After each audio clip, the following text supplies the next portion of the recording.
Welcome to Bravo 22 and our YouTube channel, all made possible by the Royal British Legion and the Drive Project.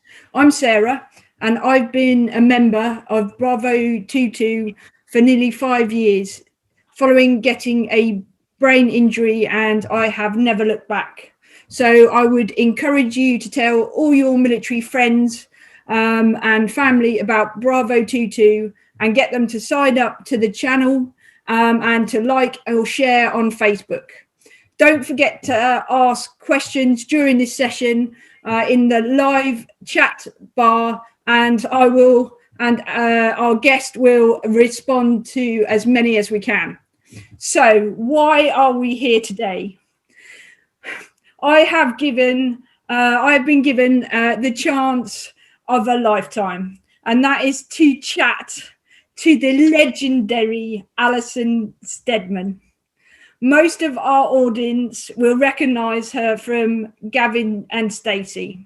However, her career has been so much more awesome than that. So welcome, Alison. How are you today? I'm very well. I'm touching wood, but yeah, I'm good.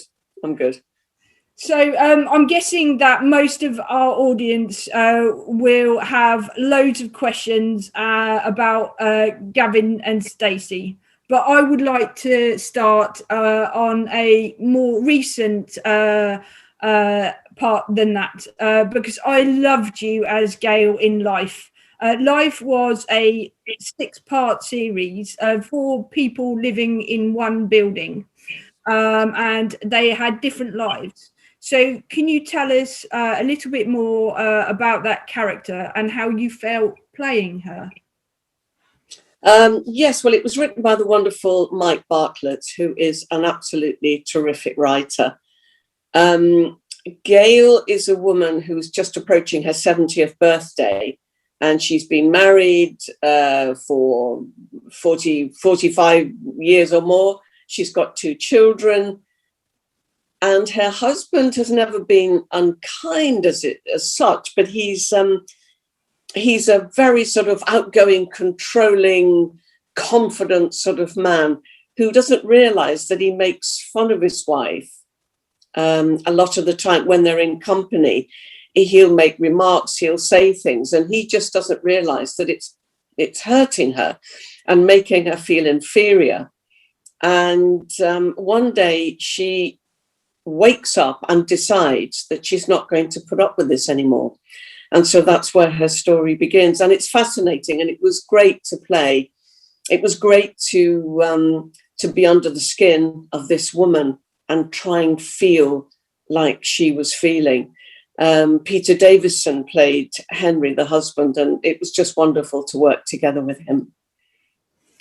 It seemed very different for you because a lot of your roles have been comedy. It did have very funny moments. I loved the scene in the second program where you hit the dance floor. How was it doing a serious role when you are associated with more comedy? Well, I absolutely loved it. I loved playing a serious role. I mean, obviously, I have done serious parts, but you know, as an actor, one gets sort of like put into this kind of category. You get known for a certain style of acting, whatever, and it leads you in that way. And so suddenly to be offered this part was great because it just brought out a different part of me, I suppose. And I was really happy doing that. That's not to say I don't want to do more comedy, because I do, because I love doing comedy. It's been a huge part of my career, but it was lovely to explore the depth of this woman's feelings. And I had such a lot of feedback from women who said to me, "Oh my God, I thought, I can't bear it, and I know someone like that," or "My husband said to me, am I like that with you? And husbands were kind of looking at it going, you know, do I do this to my wife and don't realize it? And I think a lot of men do behave like that. So it was just such a good thing to do. It was great. You mentioned your career there. Now, I've looked back at your career, and you started when you were very, very young. And I noticed that your work with Mike Leigh, it was a lot of improv. Can you tell a little bit about improv and what you have to do that kind of thing? Well, I suppose I'm happiest when I'm improvising. I love improvising. A lot of actors say, oh no, give me a script, I'd rather have the lines. Well, that's fair enough, and I enjoy that too, but I love the freedom of improvising. I love to become that character and just take off. In my private life at home, I'm always joking about, you know, pretending to be different people. I'm driving my partner mad, I'm sure. But to me, that's the fun of life. You know, I love observing people. If I travel on a bus or a tube, I'm always looking at other women saying, oh, what shoes is she wearing? Why she got that coat or that dress or whatever, and trying to work out who these people are and what makes them, you know, dress the way they do. I don't know, I just absolutely love it. And working with Mike Leigh was very special because he really makes you go into that character, learn all about them, to the point when he usually does a thing of asking you questions that you don't reply to, but you have to answer in your head. And so you end up knowing everything about this person. So if somebody said, what's your favorite dinner? You would be able to say, oh, she likes fish and chips. And so you'd know that. So you end up having this 100% security with this character and then improvising under his guidance. And it's a wonderful way to work. And as I say, I'm probably in my happiest place when I'm doing that. Wow. Sorry, that's amazing. I've got a couple of questions from our viewers now, if you don't mind. Sugar-free Steve, who is a legend in his own, he says, do you have any tips for learning lines? Because obviously you said you prefer improv. How do you go about learning your lines? Well, I guess every actor has his or her own way of doing it. It's never easy. And when I was young, I used to find it fairly easy then. It's just a question of really concentrating, focusing, being on your own, not having any distractions, just quietly sitting with your script. What I like to do is I mark up my script into units, which I learned at drama school and I still do now, which means that you kind of divide it into chunks. So rather than looking at the whole thing and thinking, oh my God, I've got, you know, all these pages and pages, you say, no, I'm just going to learn this section today. So that's one of the ways, is not to let the fear of it overwhelm you. Sadly, what happens as you get older, the learning, your brain gets slower, or at least mine has. And most of my acting friends say the same thing, that learning line just becomes more of a chore than it did. When I was young, if I was filming and it was, say, a 6-part series or whatever, you can't learn it all ahead. And I used to be able to learn scenes sometimes in the car on the way to the film set or studio. And by the time I got there and I'd run through it a few times, it was in my head. Can't do that now. So be warned, the older you get, the harder it is. It's a challenge, but it's a wonderful challenge, because when you get there and you know these lines and you're secure, then you can forget about the lines and be the person and actually make the scene work with your fellow actors. So it's hard work, just repetitive, going over and over. And the main thing to do is always check that you're learning the right lines, because what can happen is you think, oh, yes, I know that line. When you check back, you've added a wrong word, or you've slightly twisted the sentence. That's no good, because you don't want to get that in your head, because then it's very hard to unlearn that and learn the real thing. So always keep checking that you are learning the right thing. And I mean, I have a simple thing of putting a piece of paper across the page and then just moving it down the page as I'm actually, learning each line. So, yeah, sorry, it's not easy. Brilliant. I've got one more to ask you. What has been your favourite role, and which one has touched you the most? Which one has what me the most? Touched you the most, and that's from right. I suppose if I had to choose a role, it's very difficult, but I would probably choose Candace Marie in Nuts in May, which a lot of you may not have seen because it was on a long time ago. I have. Right, okay. Your accent is perfect. I love it, and again, that was improvised, but developed from improvisation. And we didn't improvise on camera; it was all scripted. But the development of it was from improvisation. And I love the character of Candace Marie, and I love to be able to, I can play 4 chords on the guitar, and I was allowed to do that and sing silly songs with the wonderful Roger Sloman. And it was great to be down in Dorset. We were, hiking around, looking at birds, looking at the scenery. We were driving around in that funny little car, and it was just such great fun. Having said that, I also loved playing a part in a television drama called Newshounds, which was directed by Les Blair. And it was all set in a newspaper. It wasn't specific, but it was meant to be a paper like the Daily Mail or the Sun that, chase after people and try and dig the dirt on them. And I was playing a journalist called Jackie Johns, who was the sort of, it was the acting. She was always chasing actors and trying to, dig the dirt on them.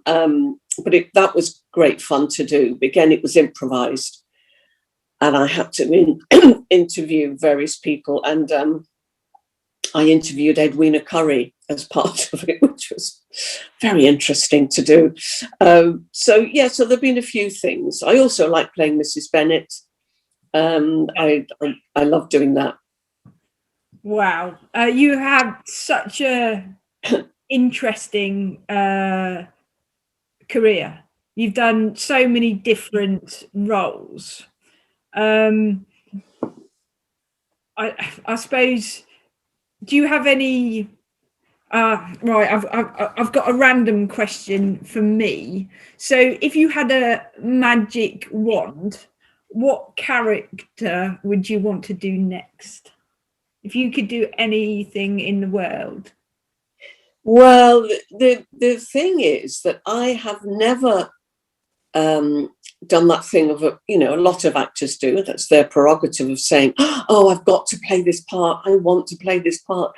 Please let me play this part. The thrill for me over the years has been not knowing what's coming next. And as actors, when you finish a job, you're out of work and that's it. And you've no idea what's coming next. And so that's the exciting thing for me. And then to be offered a part and to read it and think, oh, yes, I'd love to do this. And occasionally you look at something and think, no, that's not for me. I have made 1 or 2 mistakes over my career.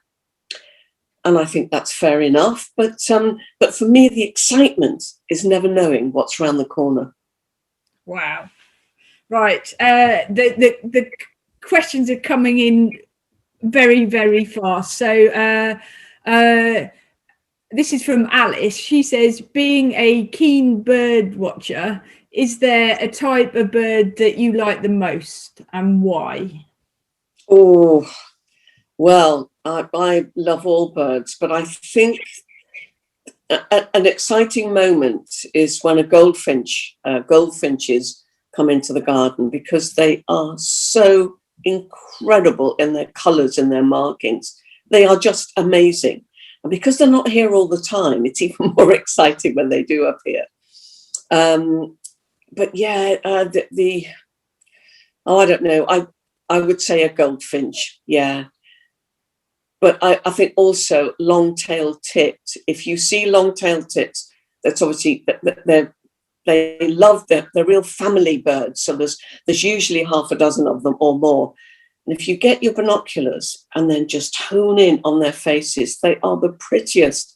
They've got the prettiest little faces you've ever seen. It just melts my heart when I see their faces. And I want to be able to go over and just go, oh, hello, you're so beautiful. But unfortunately, I can't. But yeah, if you've never seen a long-tailed tit, their faces, then make that your ambition, because they are so lovely. I love robins. I'm a big fan of robins. Yeah. Well, there isn't a bird I don't like, so, you know. Right. Again, a question from one of our viewers. Right. I know so many people whose projects you have supported, and you do a lot for others. Why do you feel that this is important? And this is from a different Alice. Right. Well, I'm in a position because of the job I do, and only because of the job I do, that people know me and hopefully like me and like the work I do. And so perhaps will listen when I can say things. So, for instance, I'm wearing my Marie Curie daffodil today because I've supported Marie Curie now for the last, just over 25 years. They looked after my mum when she very sadly was diagnosed with pancreatic cancer, which is, you know, no illness is a good illness, but that one is a particularly nasty one. And they were absolutely wonderful and helped her during the 2 years that she lived with the illness. They help thousands of people every week. They've got 9 hospices in the UK, and so they need all the money they can get. They have nurses that go, obviously, to see people at home, indoors. They're looking after them. And particularly this year with the pandemic, the charity funds have just dropped for every charity. And to keep 9 hospices going, they say it costs £2 million a week. And so I will do anything to try and help them to raise money. So I'm an ambassador for Marie Curie. And I, you know, work with other charities as well, promoting them and helping them because I can. And why not? Why not? That's brilliant. It's like bravo to helping people like me. Yeah. Yeah. Right. Now I've got to bring up Gavin and Stacey. I've had a couple of questions about that. So I've done a bit of research on this. You are awesome in that show, obviously. You must have so many memories about it. So what was your favourite scene, or what did you love so much about doing it? Oh, there's so many favourite scenes, either favourite scenes that I loved playing myself or that I loved watching. I think one of the moments that I'll never forget was when Nessa is marrying Dave Coaches, and suddenly the church doors open and James Corden comes in and he's carrying the baby, and he just says, "Don't marry him. Please don't marry him." And that scene, in another situation with another writer, the other, you know, could have been sentimental, it could have been over the top. It wasn't. It was so truthful. I promise you, everyone in that church, we were genuinely crying when he was doing that scene. It was just, for me, it was a top moment of the whole series. Another moment I will always remember loving was when Pam is eating ham and she's been pretending she's a vegetarian, and she thinks the house is empty, so she comes home with this ham and she's stuffing it down her mouth. And Stacy sees her and she says, "You're eating ham." I was watching that this morning. It's well, for me, it was just, and that you see the writing. Ruth Jones and James Corden, their writing is superb. The fact that Pam, in a panic, starts speaking a sort of oldie English, you know, I can't remember the exact line, but it was like, "Promise thou shalt not tell," or something. You know, I mean, who else would think of writing that for a character like Pam, you know, suddenly to start speaking like that? And it's that look on Stacey's face, you know, "You're eating ham, Pam, you're not a vegetarian." It was, even now, it makes me laugh, you know. There were so many wonderful moments in that series. It was a joy, an absolute joy. So this is a question from Sam and Harry. What's your favourite character in Gavin and Stacey? My favourite character in Gavin and Stacey? Apart from your own. Oh, well, it's very hard to say because I do love them all. But when we did the Christmas special, the Pete and Dawn, when Dawn arrives and she's calling that old scrag, and I shall never ever, you know, speak to him again, and all this. And of course, when he walks in and he tells her, you know, she's got it wrong and he loves her, and they sing together. Just watching them do that scene, and they talk about falling off the love tree and all. I don't know how I wanted to cry and laugh at the same time. I managed to hold it in because it was the most wonderful scene to watch the two of them, Adrian Scarborough, you know, and Julia just doing that scene. It was just wonderful, wonderful. Dawn and Pete. Brilliant. Right. Do you know, I'm getting so many questions. I can't keep up with them.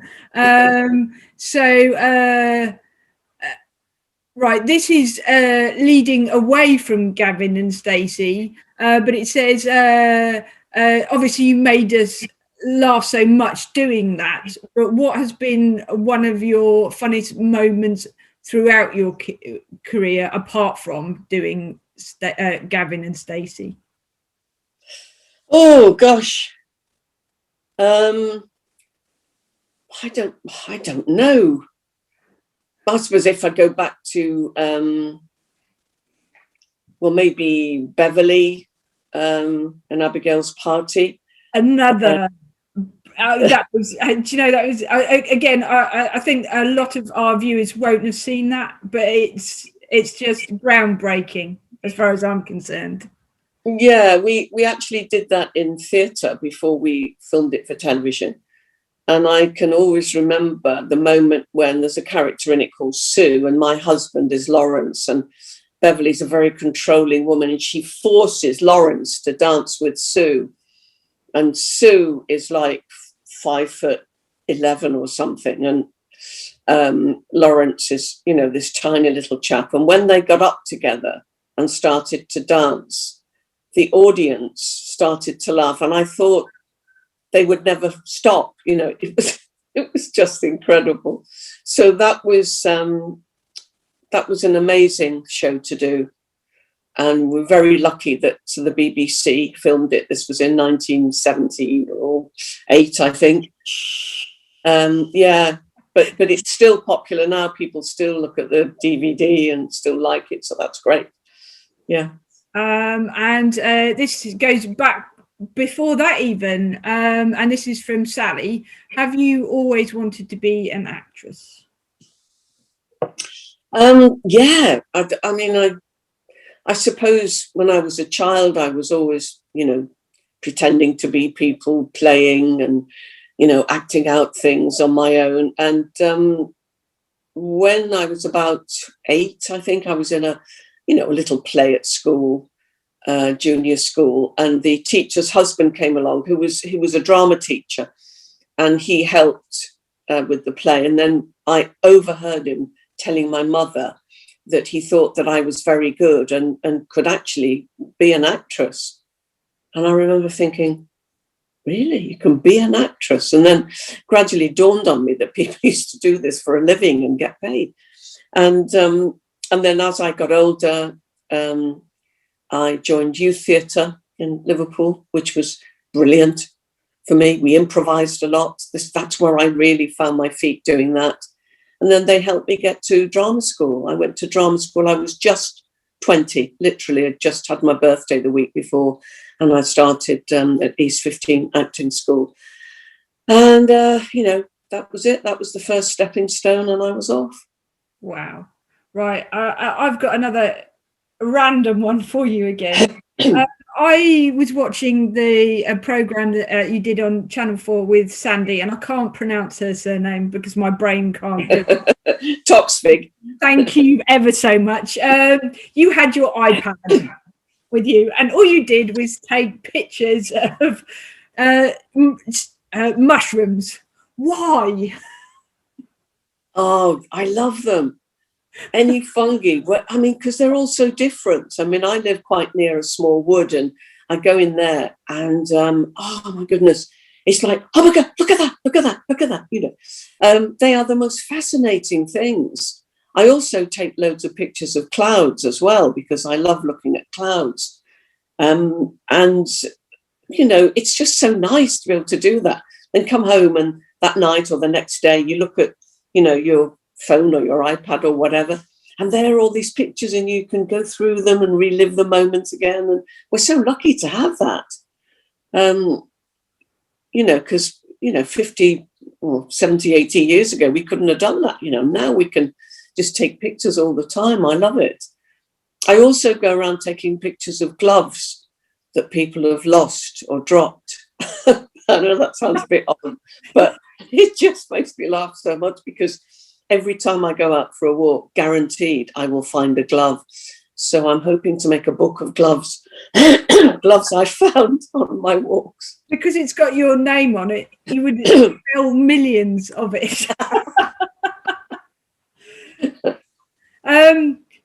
So we've got one more question to go, and it's another random one. So what do you do in your spare time? And I've got that one, and somebody else. And this is from Emily Jane, and it's her mum, Mandy, whose birthday is today. So can you say happy birthday to her? Oh, and what was her name again? Mandy. Excuse me. I've got a frog in my throat. Excuse me. Another gin. Another gin, yeah. Happy birthday, Mandy. I hope you have a lovely day. Stay safe and well. And back to your question, and I've forgotten it now. It's all right. I've only got half a brain. So what do you do? Spare time. Yes. Well, I think I've probably already answered that. I bird watch a lot. I go walking and watching the birds. I also, during lockdown, made a Mr. Punch puppet. I do like crafting things. I like making things. I'm not a great skill, but I love it. And what I love doing is rummaging around the house and finding old clothes I can cut up, use the material, using bits of old newspaper and flour to make paper mache, and and just sort of creating things out of stuff I've got at home. So I'm not one for going out buying loads of stuff, but using the stuff I've got. Also, I'm sometimes make hobby horses out of socks, which I used to do as a child, and recently started. And again, you just get a sock and stuff it, and then you can sew eyes on and get some wool and make a mane. And I just love that kind of thing. I'm a bit stupid like that. But. Maybe you should join us at Bravo 22. We do all sorts of the random stuff with the art side. Yeah. Well, it's for me, it's very relaxing, because sometimes work can be quite stressful. and I can get a bit, so it's nice to do those things sometimes where it just takes your mind away from all the stress, and I enjoy that. Wow. How are we doing time-wise? Right. I've just got the time is up. So I reckon we could have carried on for another 5 hours. But thank you ever so much, Alison. You've been amazing. And thank it's been a pleasure. You've been awesome, to use one of my words. So thanking you for everybody who's watched this, and thanks for asking all your questions. And I'm sorry if I didn't get to them, but maybe next time. Just got to let you know that next Wednesday there'll be a masterclass on the business of art with Claire Turner. And if you want to join that one, you need to email bravo22@thedriveproject.co.uk. So I'm going to drag Alice to the pub now to carry on this conversation. Thank you very much for joining us. It's been brilliant. Thank you very much. It's been lovely. Thanks. Cheers.